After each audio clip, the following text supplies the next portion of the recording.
ஒரு எலி ரொம்ப பசியோடு நடந்து வந்துச்சு. அப்போது அங்கே ஒரு கூடை நிறையா முத்து சோளத்தை வச்சுருந்தாங்க. அதை பார்த்த எலி, ஐ ஜாலி, கூடை நிறையா முத்து சோளம் இருக்கு, இன்னைக்கு நான் இதை சாப்பிட போகிறேன் அப்படின்னு சொல்லிட்டு அந்த கூடையில் ஒரு ஓட்டை போட்டு அது வழியாக உள்ளே போயிடுச்சு. உள்ளே போய் வயிறு முட்டை அந்த முத்து சோளத்தை நல்லா சாப்பிட்டுடுச்சு எலி. சாப்பிட்டு முடிச்சதும், அப்பாடா வயிறு ஃபுல்லாக ஆயிடுச்சு, நம்ம இப்போ வீட்டுக்கு போகலாம் அப்படின்னு சொல்லிட்டு அந்த கூடையை விட்டு வெளியே வர பார்த்துச்சு. ஆனால் அந்த எலியால் வெளியே வரவே முடியல, ரொம்ப கஷ்டப்பட்டுச்சு.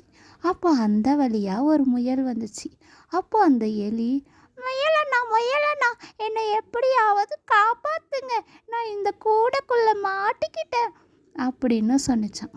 அதுக்கு அந்த முயல், அடே எலியே, நீ ஓவராக சாப்பிட்டு வயிறு பெருத்து போச்சு, அதனால தான் உன்னால் வெளியே வர முடியல, நீ உள்ளேயே கடை, எனக்கு வீட்டில் நிறையா வேலை இருக்குது அப்படின்னு சொல்லிட்டு அந்த முயல் அந்த இடத்த விட்டு போயிடுச்சு. அந்த எலி ரொம்பவே கஷ்டப்பட்டுச்சு.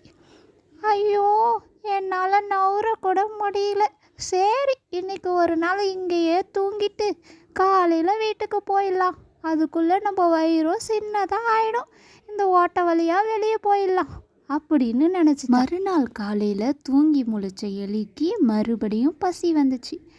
ஐயோ, ரொம்ப பசிக்குதே, சரி எப்படியோ வீட்டுக்கு தான் போகிறோம், வயிறு ஃபுல்லாக சாப்பிட்டுட்டு போயிடலாம் அப்படின்னு சொல்லிட்டு இப்பயும் நிறையா முத்து சோளத்தை சாப்பிட்டு வயிறு பெருத்து போச்சு.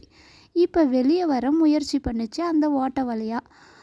ஐயோ, என்னால் வரவே முடியலையே, மறுபடியும் வயிறு பெருசாக ஆயிடுச்சு, இந்த ஓட்ட வழியாக என்னால் வர முடியலையே, சரி இன்னைக்கு ஒரு நாள் இங்கேயே தூங்கிட்டு வயிறு குறைஞ்சதும் நம்ம ஏஞ்சி நாளைக்கு போயிடலாம் அப்படின்னு நினச்சிட்டு அந்த கூடைக்குள்ளே அன்னைக்கும் தூங்கிடுச்சு.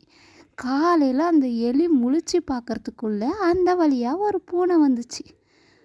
ஓஹோ, இங்கே எலி வாசனை வருதே, நமக்கு இன்னைக்கு நல்ல வேட்டைத்தான் அப்படின்னு நினச்சிக்கிட்டு அந்த கூடை பக்கத்தில் போச்சு அந்த பூனை. உள்ள எலி நல்லா தூங்கிட்டு இருந்துச்சு.